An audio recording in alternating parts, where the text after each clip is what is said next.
everyone. My name is Anastasia Yules. I'm currently in Sheffield, England. Here with me today is Bodnia Andersen, who played the young Konstantin in episode 5, Don't Get Attached. Welcome. I just want to say on behalf of the fandom, thank you so much for taking your time chatting with me today. How are you doing? I'm so good, thank you. And thank you for having me. This is a pleasure. So tell us a little bit about what are you doing at the moment and where are you located? Yeah, I'm in Copenhagen right now. I live in Denmark. I flew over to London to do the Konstantin part and the Killing Eve, and right now I'm at home. I've done some work in the theater here in Copenhagen, and a little program for the national broadcasting company, which was a history program.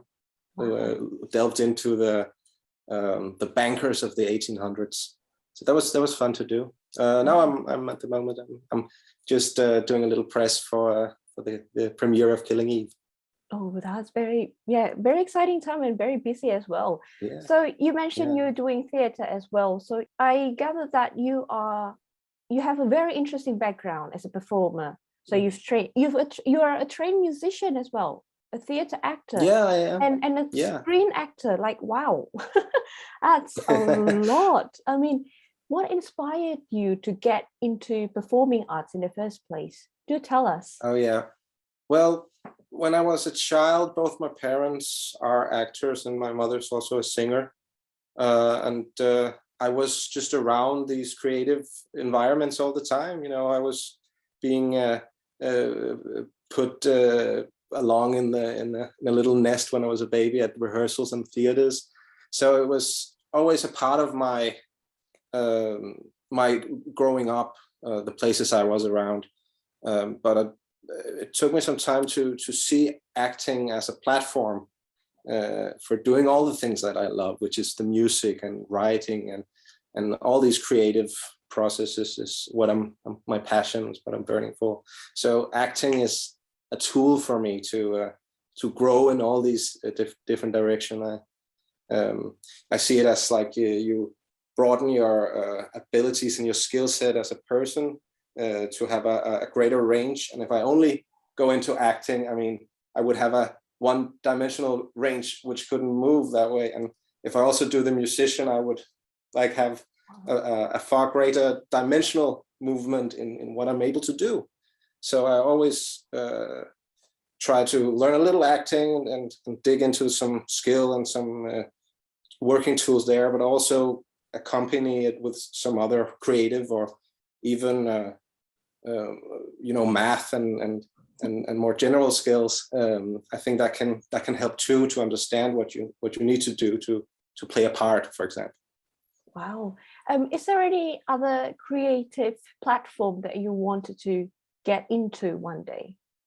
Yeah, there are a lot. You know, I'm practicing a lot of magic skills. You know, things like that, and I've done that for a while, and I'd like to use that someday. Maybe that could be fun. Yeah. Oh, yeah, absolutely. And different kind of showmanship. You know, it's fun to see how to. I'd really love to do stand-up one time. I haven't like written the actual jokes, but it's a childhood dream of mine to do like a stand-up show as well. Oh, that would be amazing. So maybe that's a challenge someday. Yeah, absolutely, yeah. Yeah, and then you touched on a little bit about Killing Eve. You mentioned a little bit about Killing Eve. So you really nailed the character that you were playing. So thank you. Please tell us about the casting process. Yeah, I was contacted by my father's agent, who knew that I was acting, had seen a short film that I was in, and wanted me to send some pictures. I didn't know for what, so I just sent it. And I said, "Can you send a little more and a little closer?" Okay, you get the whole thing. And they contacted me because they wanted to do the Young Konstantin, and obviously my father didn't want to say anything at that time, but he said maybe you should consider. And I said, yeah, sure, of course. When they're calling, I'm all ears. So they got me a few of the scenes that we've seen in the episode. and I did a self-tape casting from who my father was in London, so I had no like contact with him about it, but I could talk to him and and just to catch up on it. And I would just study, like there's these what do you call it, compilation of him laughing on YouTube. So I would take that and go with him to get the sound right, and train in that, and the mannerism, the looks, and the posture, and things like that. All of that I would do for the self-tape, just to show that I'm working hard to get it. Wow. And then we had like several callbacks. I worked with the director Emily Attif on Skype. This was the first time, or Zoom it was. I don't know. I don't care what it was, but online. And I was being like directed on my computer screen, like how to look. Should I look in the camera? Or should I look at you? So we did a whole like casting process of acting in front of this computer screen. So that was, and then finally you got the job, and I had to plan it with the theater I was doing at the time, to time schedule, and we had the quarantine days to be in London and things like that. So the whole casting process was this weird thing of like being placed here in front of the screen, waiting what's going to happen. Yeah, and getting further and further up the stairs of it. I mean, the resemblance is uncanny. I mean, it was an obvious choice, and obviously a very great choice of casting. I imagine it was a very difficult time for you during the casting process and also the filming process, because it was right in the middle of the pandemic, if I'm not wrong. Yeah. Yeah. How long ago was this when you filmed the episode? Oh, I remember. I recall it as it must have been in September. So it was pretty harsh. With we were all just awaiting what restrictions were in place, and we couldn't plan ahead more than a month, or not even so, 20 days or something like that. And we knew that I had to have 10 days quarantine, and if I got these tests frequently, I could maybe short it down to a week. But that was me in a hotel room studying for the part, having it, but just waiting to be allowed in society. So it was crazy. I mean, nobody have tried things like that and how to work like that. I think we were all affected by it one way or the other. But this, it was just because you get used to it so quickly when the lockdowns are in place. So just to travel in these times was a weird feeling, going in an airplane with masks, and it was just different. But I was so lucky that my father was in London as well, and they could book me in the hotel room next to him. Oh. So we could have the quarantine days together and actually talk.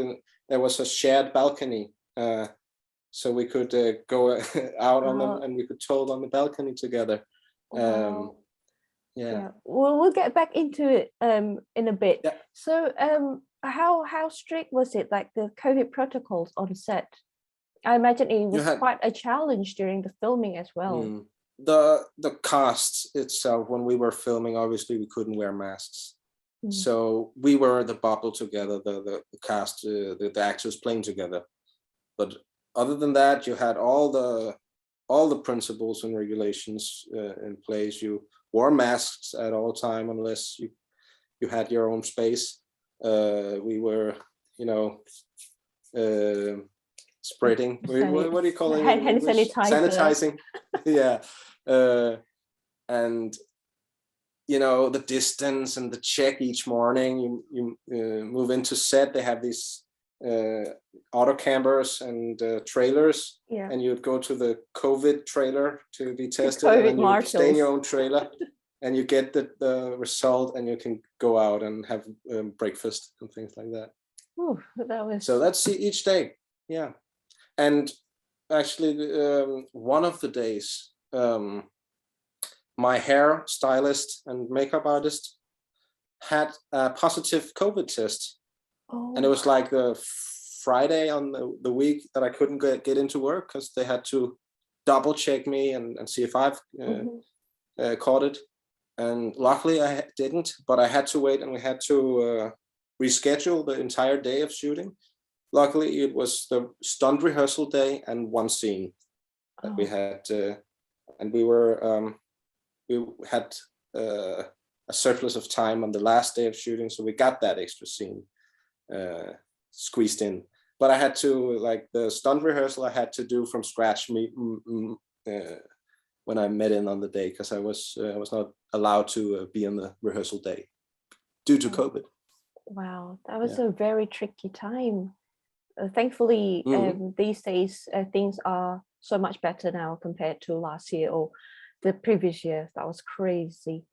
So yes, now tell us a little bit about how did you feel when you played the young Konstantin? So did you get advice from him on the balcony? Yeah, we talked a lot. We're night people, so we stayed up all night and talked about it. And not so. I would study all the mannerism on myself and look at videos of the character. He was much more into going into the psyche of him and the identity of Konstantin, understanding the Russian spy game. So we watch clips of documentaries about actual Russian spies at that era, to understand what the stakes were, and also that you would actually lift it up, because you were playing these undercover parts, which is a very, very nice challenge as an actor, to have this meta character that you're playing. So I would get into how this character is filled with secrets, and one of the way to understand Konstantin was to have a knowledge of what's happening beyond what's on the script. So you have to fill some of this in yourself, an understanding of the plot that's not written in the paper. So you'd have to be a little a secret poet in it as well. And we talked and worked a lot about that, to give him some of this je ne sais quoi, don't know what it is, secret person. Right. And playing my father, it was because we have a good chemistry. Because when you're working with another actor, you always hope for good chemistry instantly. You can work on it, but with my father, that was given years ago at birth. All that nervous first day of meeting people was in that relation. That was not a problem. So that was a really good experience. So yes, in this episode, it was such a stylized, and it had such a different tone compared to the other episodes before. It has this very cool 70s vibe to it, amazing set, costumes, and the whole lot really. And it was directed by the amazing director Emily Atef, which you have mentioned before. What was the most memorable moment that you personally had on the set? Or is there any interesting stories that you can share with us? We went to do on the last day of shooting, we did the dock scene by the lake, and we were a little behind, as I mentioned earlier. So we just hoped everything would go into place, and we'd had to do the stunt rehearsal. The two other actors had done their part. They were on the stunt rehearsal, but we had to do it on set, and I had to do it for the first time. So we were put into it, and then we saw the two stunt guys who did it, and I talked with Siggy, who plays Lars, or Johan, Young, and said, okay, we go in there and we do it not so choreographed. We can do better than what they're doing, even though they're stuntmen. They're holding back also to give us place to have us do it ourselves. So I was telling him that we go in there and do it even more, ruffled about, to make it look real. So yeah, and we just went for it. And at the time we would go in, I had just said this to him, my father came into set that day for the first time to see it. So he just came in to see us doing this stunt where we had to just brawl with each other. And he would come in wearing the mask, trying to be a little incognito. But he was just filming everything behind the scenes. Even me just walking one direction, he was like, oh, gotta take that. So yeah. And then obviously I met Fiona Shaw, who had to record the phone conversation just afterwards, and just meeting her was a huge experience. She's a brilliant actress, and it was. She came up to me and I said, "You don't need an introduction. I know who you are. I can see you. Please say hi to Kim." And it's so nice. And yeah, she was really funny. You know, also talking with Imogen, who plays the young Carolyn.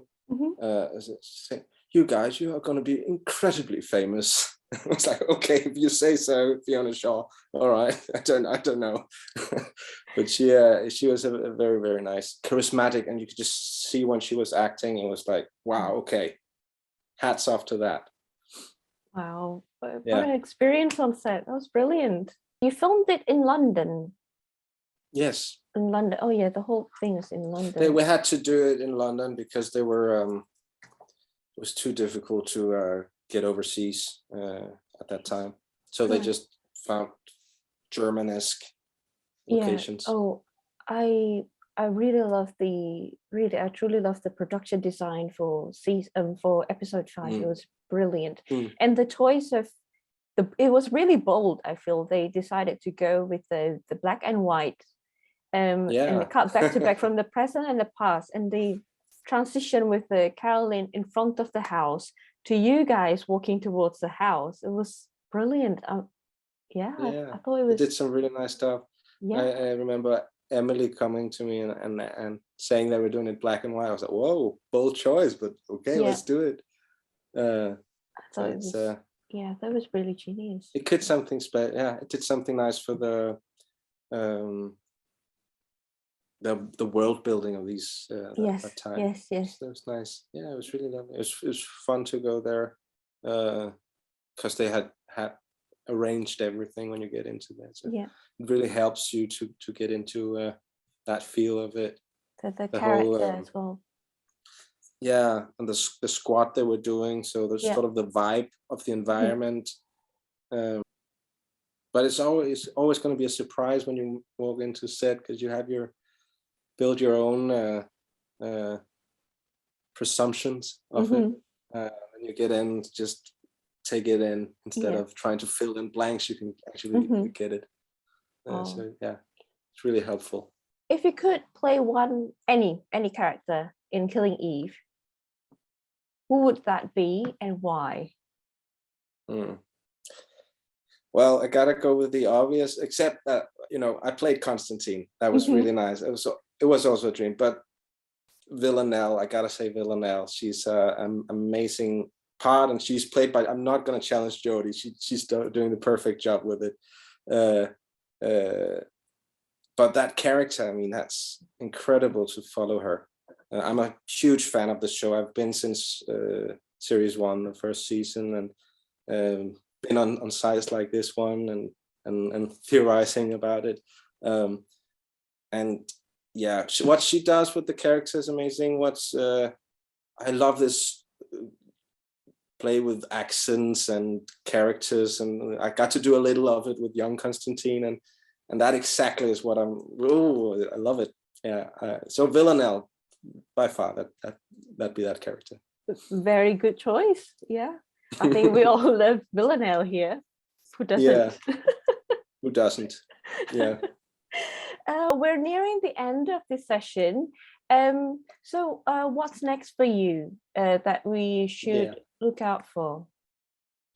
I'm in development of 2 animated projects that I hope get some international appeal. We're still developing, so I can't say too much about it, but it's a TV series and a motion picture. So I hope everything goes well with it. And I'm doing motion capture and voice acting and working with this amazing Danish upcoming animation director, Mathias Bjerre, who has really pushed the way to do animation in terms of he can do it himself and just create very beautiful images and movements with very few resources. So it's quite amazing what he can do. And we're working on these two projects together very closely, developing the story. Hope that gets into the international scene. So hopefully one day that be ready. Exciting times ahead for you, really. Yeah. Wow. So it brings us to the very last bit of this session. Do you have any message for the whole Killing Eve fandom? I do. I'm a part of the fandom myself.